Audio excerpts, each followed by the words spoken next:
అమ్మ కుంభరాశి వారికి సింహ గురువు ఎలాంటి ఫలితాలు ఇస్తాడమ్మా? ఈసారి వారికి కొంత పర్వాలేదు. వివాహ ప్రయత్నాలు ఎవరైనా చేస్తుంటే వాళ్ళకి వెంటనే ఫలించేటువంటి అవకాశం ఉంది. ఉద్యోగ ప్రయత్నాలు కూడా ఫలించేటువంటి అవకాశం ఉంది. అందుకని వీళ్ళు భయపడాల్సినటువంటి అవసరం ఏమీ లేదు. గురువు నుంచి తర్వాత శని నుంచి కూడా వీళ్ళకి అనుకూలమైనటువంటి ఫలితాలు వచ్చేటువంటి అవకాశం ఉంది. అందుకని కంగారు పడాల్సింది ఏమీ లేదు. ఈశ్వర ఆరాధన చేసుకుంటే సరిపోతుంది. మరి మీనరాశి వారికి ఎలా ఉండబోతుంది అంటారు? వీళ్ళు మాత్రం చాలా జాగ్రత్త వహించాల్సినటువంటి అవసరం ఉంది. ఉద్యోగంలో అధికారుల నుంచి కొంత ఒత్తిళ్లు ఉండవచ్చు. ఆ తర్వాత ఉద్యోగంలోని ఇబ్బందులు ఉండవచ్చు. ఎక్కడికైనా వీళ్ళు వెళ్ళాలి అంటే మామూలుగా బదిలీల కోసం వెళ్ళాలని ప్రయత్నం చేస్తూ ఉంటారు. అలాంటి వాటిలో కూడా ఆటంకాలు ఎదుర్కొనే అవకాశాలు కనిపిస్తూ ఉన్నాయి. ముఖ్యంగా ఉద్యోగ స్థానంలో దూర ప్రయాణాల్లో చేసేప్పుడు వీళ్ళు తగు జాగ్రత్తలు తీసుకోవాల్సినటువంటి అవసరం ఉంది. అంతేకాకుండా వీళ్ళకి సహకారం కూడా తక్కువగా ఉండేటువంటి అవకాశం ఉంది. ఆరోగ్య విషయంలో కూడా చాలా జాగ్రత్తలు తీసుకోవాలి. గురువుకి శనికి కూడా వీళ్ళు కొన్ని పరిహారాలు చేసుకోవాల్సినటువంటి అవసరం కనపడుతోంది. గురువారం శనివారం కూడా ప్రదోషవ్రతం చేస్తే మంచిది.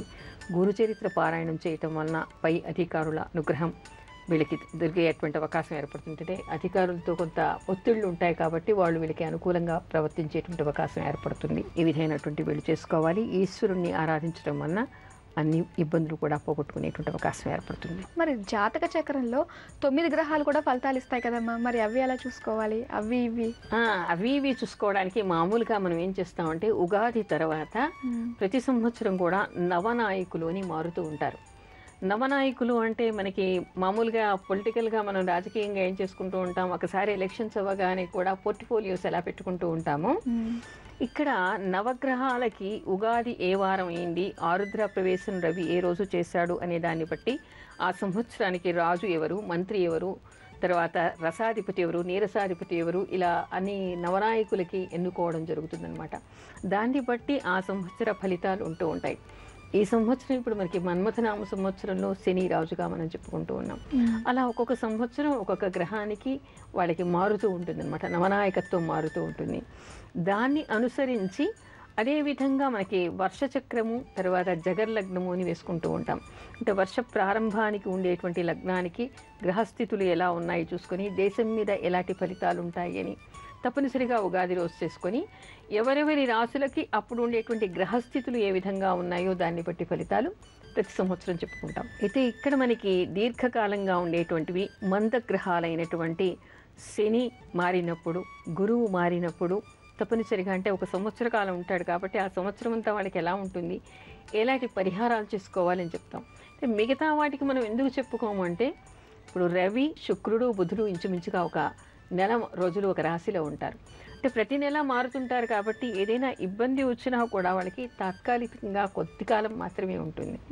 అందుకని వార ఫలాలు చూసుకున్నప్పుడు దినఫలాలు చూసినప్పుడు దానికి తగినటువంటి జాగ్రత్తలు వాళ్ళు చెప్తూ ఉంటారు. కాకపోతే చంద్రుడైతే మనకి 2.5 రోజులకి ఒకసారి మారుతూ ఉంటాడు కాబట్టి దిన ఫలితాల్లో నక్షత్రాలని అనుసరించి తెలుసుకున్నప్పుడు ఇంకా వివరంగా వాళ్ళకి తెలుస్తూ ఉంటుంది.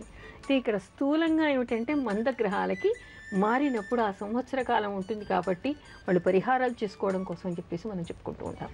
అన్ని గ్రహాలు అయితే ఒక్క గ్రహాన్ని అనుసరించి మాత్రమే ఫలితాలన్నీ ఉండవు.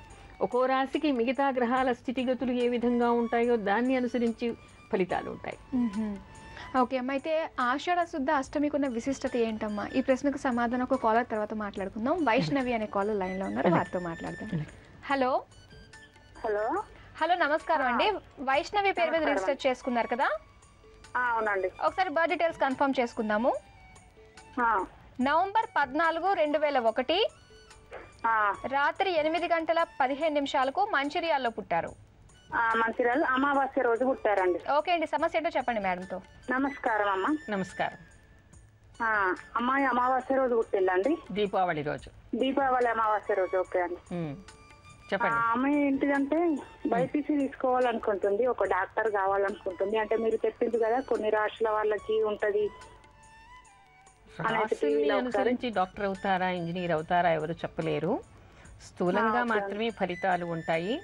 ఎవరికైనా వాళ్ళ లగ్నాన్ని అనుసరించి మాత్రమే వాళ్ళు నిశ్చయించుకోవాలి. చెప్పండి చెప్పండి అమ్మా. అదే అండి, అదే అమ్మా బైపీసీ తీసుకోవాలనుకుంటే ఆమె ఫ్యూచర్ ఎలా ఉంటది, స్టడీ ఎలా ఉంటది?